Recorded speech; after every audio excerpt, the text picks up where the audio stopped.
Hello friends, मैं महेंद्र चावला आज आपके साथ फिर हूँ एक नए चैप्टर के साथ जिसका नाम है the world is your mirror from the book how life works written by Andrew Mathews.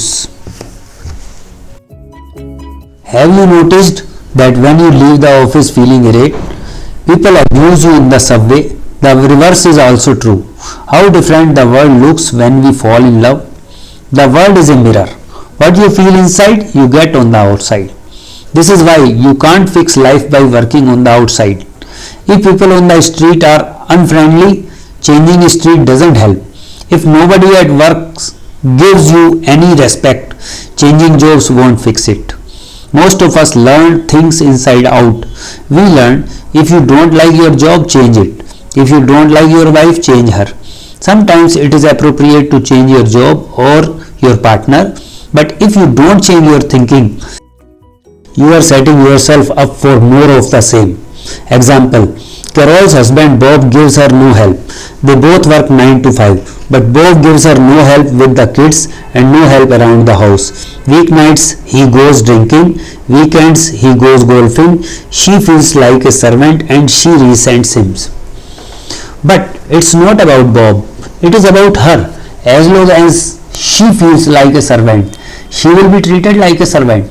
For life to change, Carol has to value Carol. The minute she feels worthwhile, deserving and lovable, she will find support either from Bob or from somebody else. It is always about ourselves. Example: friends and families are always imposing on you. Whenever somebody wants to shift house and they ask you to pack and carry boxes, when people need a ride to the airport at 4 a.m., they call you. You ask yourself, why don't they value my time? Because you don't value your time. When you change, they change. It's not about them.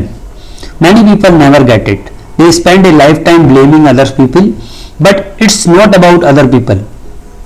If you feel that you deserve to be paid nothing, you will find a boss who pay you nothing. If you ignore your feelings, you will get a job where people ignore your feelings. Maybe you will join the army where people shout at you. It is not about them. It is about your relationship with you. If you hate your big backside, you will find a boyfriend who laughs at your big butt.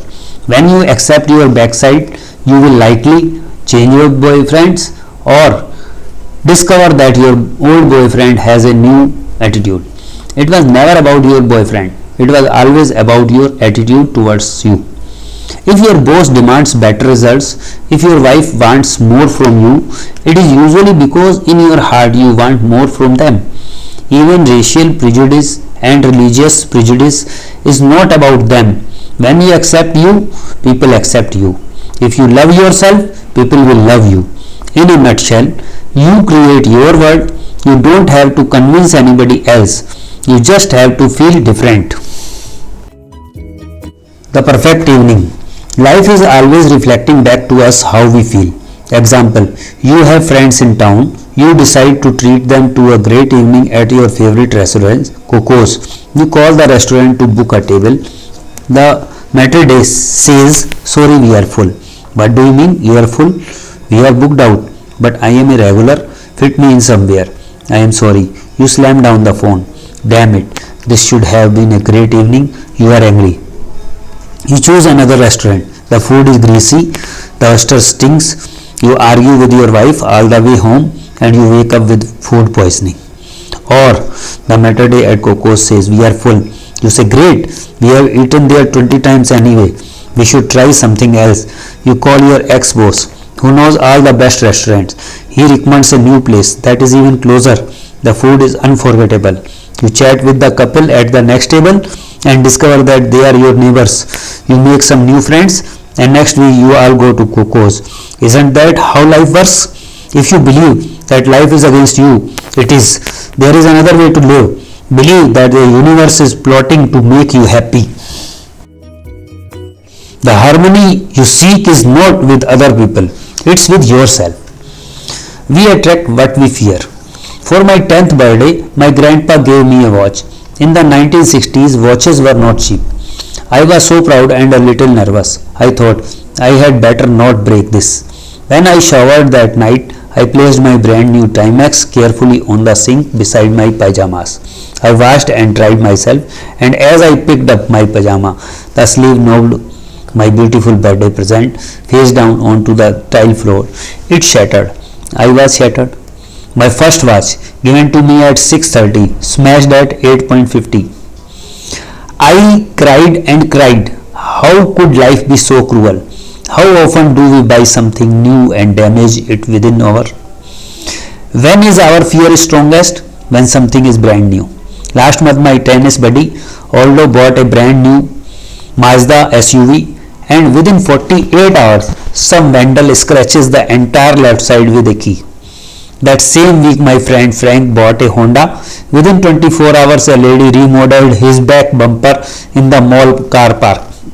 How often have you found yourself in precisely the situation that you didn't want? You said to yourself, if there is one thing I don't want to happen, if there is one thing I don't want to be asked, if there is one mistake that I don't want to repeat, and guess what you got? We attract what we fear. Hell on the highway. Have you had this experience? You drive to work every day for 5 years without incidents. Then one morning you carelessly pull in front of a bus and almost cause an accident. You are in shock, breathing hard, feeling vulnerable and stupid. You say to yourself, this road is dangerous. You keep driving. Within 5 minutes a truck swerves into your lane. You avoid it, but only just. Now you are in a cold sweat. 10 minutes later a kid on a bike almost collects your front fender. You have had no near accidents in 5 years, and then 3 near misses in 20 minutes. Everything you experience comes about because you are feeling confident, nervous, vulnerable, inadequate, excited, loved. You are creating your reality. We don't have accidents. We construct them thought by thought. I am a victim. I hate this. This is dangerous. And then one day, wham! Does this sound cruel, blunt, scary? It is physics and it is great news. Would you rather believe that, regardless of anything you think and feel, you have no protection from disease and no defense against accidents? You are more than a physical body with a brain. You are a magnet, a transmitter.